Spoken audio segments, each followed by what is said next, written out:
Ça va pas me tomber dessus, j'espère que non. Bon, alors Donald Trump, il a triché, ça c'est certain. On le voit. La preuve, c'est qu'il n'a pas écouté les médias français qui avaient décidé, ça je ne l'invente pas, ils avaient décidé, ces merdias, que Trump devait perdre.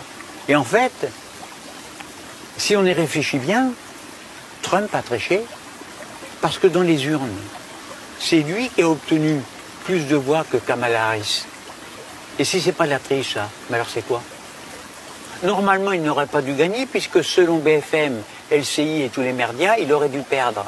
Donc j'en conclus, nous en concluons tous qu'il a triché, ce type. Il a triché. Donald Trump, c'est un populiste aussi. Parce qu'il a promis aux Américains de résoudre leurs problèmes. Il a écouté leurs problèmes et s'est dit, tiens, on va essayer de les résoudre. Ben, c'est révoltant, ça. C'est pas ça un homme politique. Un vrai chef, un véritable homme politique, c'est comme Macron. C'est-à-dire, tu n'en as rien à foutre du peuple, tu les écoutes pas, tu ne promets rien et tu ne fais rien. Tu baratines, tu les embobines, tu te goinfres et tu profites de tes privilèges de chef d'État.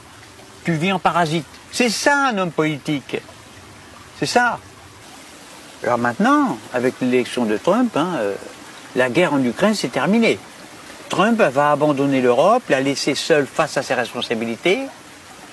Et Kekeros, le petit roquet, lui s'était attaqué à l'ours russe, croyant qu'il serait aidé, soutenu par son grand frère américain.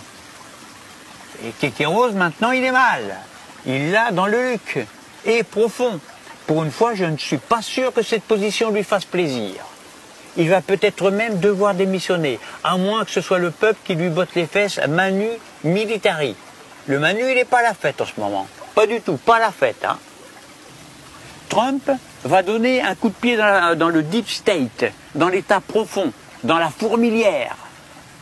Et de cette fourmilière, on va voir détaler à toute vitesse des gars bizarres, tels que des corrompus, des pédophiles, des suceurs de sang d'enfants, des types roses avec des plumes d'oiseaux exotiques dans le luc, des gars en string sur la tête, des percutés du ciboulot, des sniffers de farine T45 et même des enseignants pédophiles de 40 ans, transgenres, qui ont détourné des mineurs, des gamins de 15 ans, et qui se cachent actuellement dans les plus hautes sphères du pouvoir.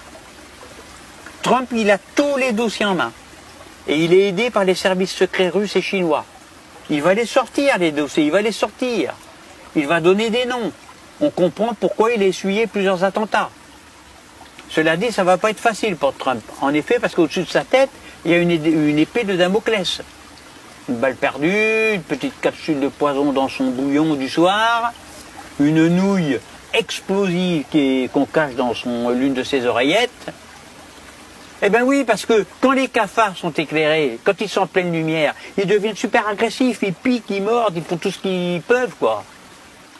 En tout cas, Trump a gagné, moi je comprends pas. C'est contre la démocratie, c'est un déni de démocratie, puisque BFM avait décidé qu'il devait perdre.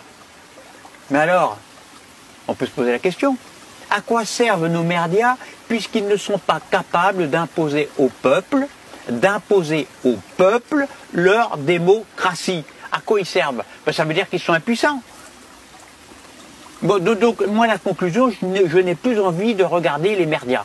Pour moi, ils ne servent à rien, ils sont complètement inutiles. Ce sont des merdes.